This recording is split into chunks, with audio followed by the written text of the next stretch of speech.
Hello guys, once again welcome back to my channel. कैसे हैं आप सब। आपकी होम मेकिंग को आसान बनाने के लिए हमेशा की तरह आज भी बहुत ज़्यादा यूज़फुल वीडियो आपके साथ में शेयर करने वाली हूं और उसके साथ साथ आपके सवालों को भी पूरा करने की कोशिश करेंगे। तो टिप नंबर 1 के साथ हम स्टार्ट करते हैं।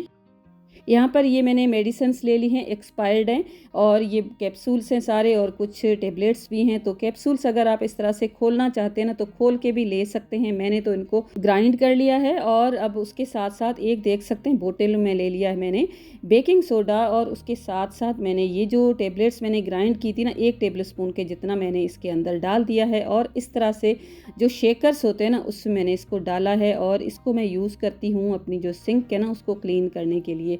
मेडिसिन मैं डेली बेसिस पे नहीं यूज़ करती हूँ। आज मेरे पास बहुत ज़्यादा पड़ी हुई थी ना इसलिए मैंने ये यूज़ कर ली हैं। अदरवाइज़ मैं जो अपनी सिंक है ना उसको ऐसे ही मीठे सोडे के साथ और जो लिक्विड है ना जिससे बर्तन वॉश होते हैं ना उसके साथ मैं क्लीन कर देती हूँ। बहुत ज़्यादा साफ़ सुथरी रहती है। क्योंकि मेरे पास एक कमेंट आया था कि आपकी जो सिंक है ना हर वक्त इतनी क्लीन कैसे रहती है, हमें उसके लिए भी कोई टिप बताएं। तो बस सिंपल सा मेरा ये आइडिया है। रात के टाइम पे जब पूरा किचन क्लीन हो जाता है ना लास्ट में सिंक भी इसी तरह से क्लीन कर देती हूँ। ये जो स्पंज है ना एक्स्ट्रा मैंने ख़ास तौर पे सिंक के लिए रखा होता है। बस डेली बेसिस पे इस तरह से आप अपनी सिंक को क्लीन करेंगे ना तो हर वक्त नीट एंड क्लीन रहेगी। और मेडिसिन आज मेरे पास बहुत ज़्यादा पड़ी हुई थी ना तब मैंने इसमें डाल दी है।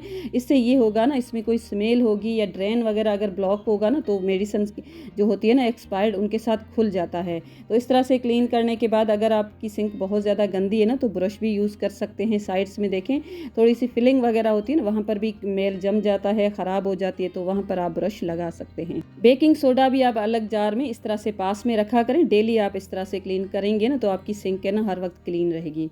दूसरा आइडिया जो आपके साथ मैं शेयर करने वाली हूँ वो भी मेरे पास एक कमेंट आया था। तो इस तरह से देखें ये जो फिटेड बेडशीट होती है ना इसको फोल्ड करना थोड़ा सा मुश्किल होता है। तो ऑलरेडी मैंने ये मेथड आपके साथ शेयर किया हुआ है लेकिन आज थोड़ा सा नए तरीके से इसको हम फोल्ड करेंगे। तो देखें सबसे पहले आप फिटेड बेडशीट को इस तरह से बेड पे रखें और फिर देखें इस तरह से आप इसको फोल्ड करें। डबल फोल्ड करके इसके जो कॉर्नर्स हैं ना एक दूसरे के अंदर एडजस्ट कर दें।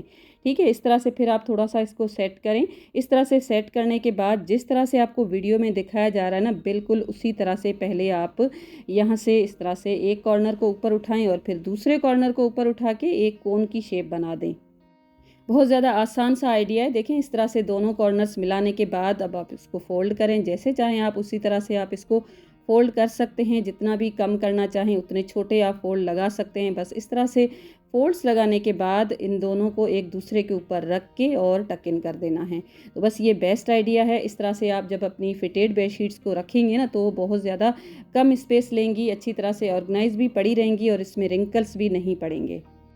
देखें कितनी आसानी से ये फ़ोल्ड हो चुकी है। इसमें कोई भी बड़ी बात नहीं है कि हम इसको किस तरह से फ़ोल्ड करें। मेरी काफ़ी सारी सिस्टर्स को आइडियाज़ होते हैं बहुत ज़्यादा, लेकिन कुछ मेरी ऐसी सिस्टर्स होती है ना उनको नहीं होते इनको फ़ोल्ड करने के आइडियाज़। तो देखें इस तरह से इसको मैंने फ़ोल्ड कर दिया है और इस तरह से इसको मैंने टक इन भी कर लिया है। और इसके साथ अगर आपकी डबल बेडशीट है ना तो एक पिलो इसके साथ आप रखें और एक पिलो के अंदर इस बेडशीट को ऑर्गेनाइज़ करके रखें। ये जो मेरी बेडशीट है ना ये सिंगल है तो एक ही पिलो इसके साथ है, तो एक पिलो को मैंने इस तरह से फोल्ड करके इसका जो हमने फोल्ड बनाया ना उसके अंदर इस तरह से मैंने रख लिया है। तो ये बेस्ट आइडिया है। और अब आप देखें कितनी छोटी सी स्पेस पे ये ऑर्गेनाइज हो जाएगी। तो अब देख लेते हैं हमारा नेक्स्ट आइडिया। उसके लिए यहाँ पर ये मैंने 2 बॉक्सेस ले लिए हैं और ये जो दोनों बॉक्सेस है ना बहुत ही अच्छी क्वालिटी के हैं। इन दोनों को मैं यूज़ करने वाली हूँ। पहले तो एक बॉक्स को यूज़ करेंगे। पहले ये जो एक बॉक्स है ना दोनों साइड्स इसकी मैंने पहले बंद कर दी हैं। बंद करने के बाद सेंटर से एक लाइन ड्रॉ कर दी है। चारों साइड्स एक जितनी मैंने लाइंस ड्रॉ करने के बाद इसको मैं कट कर दूँगी। काफ़ी दिन से कार्डबोर्ड के साथ हमने कोई भी ऑर्गेनाइज़र नहीं बनाया तो आज मेरा दिल कर रहा था कि आज कुछ का कार्डबोर्ड के साथ भी बनाया जाए। जब भी मैं कार्डबोर्ड के साथ कोई आइडिया शेयर करती हूँ ना एक कमेंट तो ऐसा आता ही आता है कि कार्डबोर्ड ख़राब नहीं होता है। तो बिल्कुल भी ख़राब नहीं होता। इनकी क्वालिटी अच्छी अगर होती है, अगर हम इसको अच्छी तरह से रैप करते हैं ना तो ये बिल्कुल ख़राब होते ही नहीं हैं। तो देखें इसके अंदर लगाने के लिए भी बेस में एक मैंने कार्डबोर्ड का पीस कट कर लिया है। इस तरह से ये जो आपको ग्लू नज़र आ रहा है ना ये वुड का ग्लू होता है। आपको किसी भी हार्डवेयर की शॉप पे मिल जाएगा, बिल्कुल चीप रेट्स में मिलता है। अगर आप चाहें तो इसमें पानी भी मिला सकते हैं। इसके साथ जब हम इसकी कवरेज देंगे ना स्टिक करने के लिए तो बहुत ज़्यादा अच्छी कवरेज आ जाती है बल्कि। और ये कि इतना हार्ड हो जाता है ये कार्डबोर्ड, क्योंकि ये जो ग्लू है ना एक लेयर बन जाती है पूरी।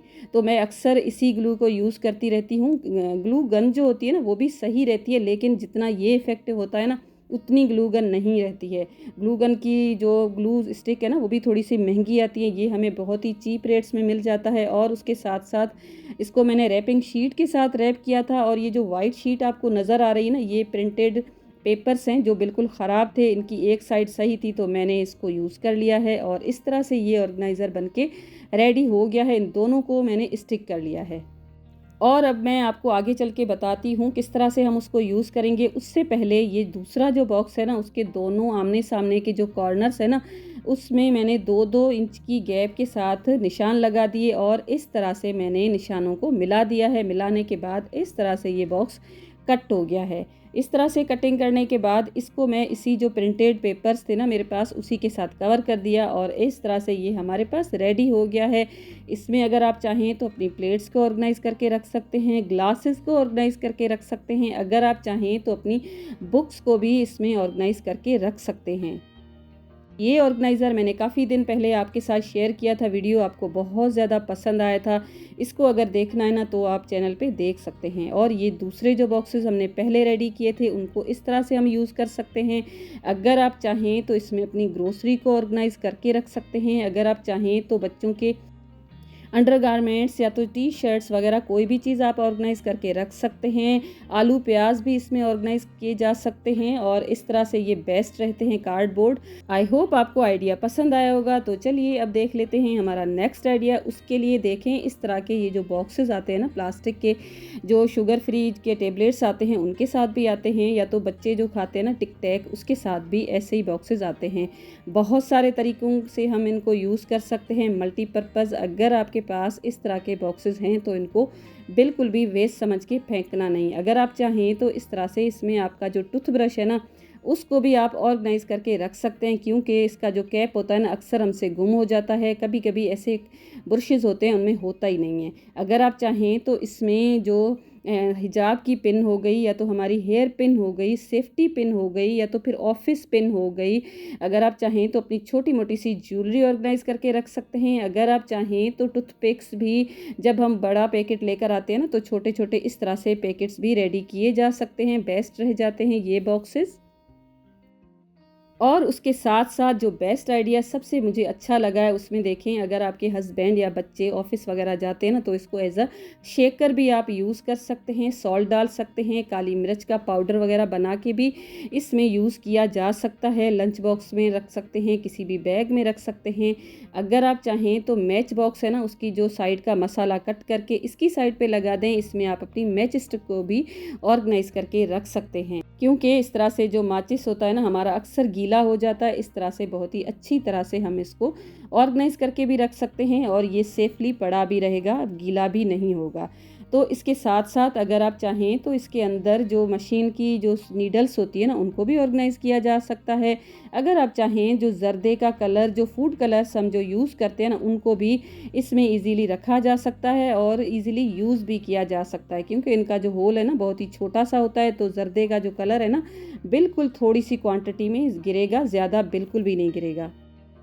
तो आज का था इतना ही वीडियो। आई होप आपको वीडियो पसंद आया होगा। पसंद आया है तो लाइक शेयर सब्सक्राइब करना बिल्कुल भी ना भूलिएगा। मैं मिलूँगी आपके साथ ऐसे ही इंटरेस्टिंग से एक वीडियो के साथ। अपना बहुत ज़्यादा ख्याल रखिएगा। Thanks for watching, take care and bye bye.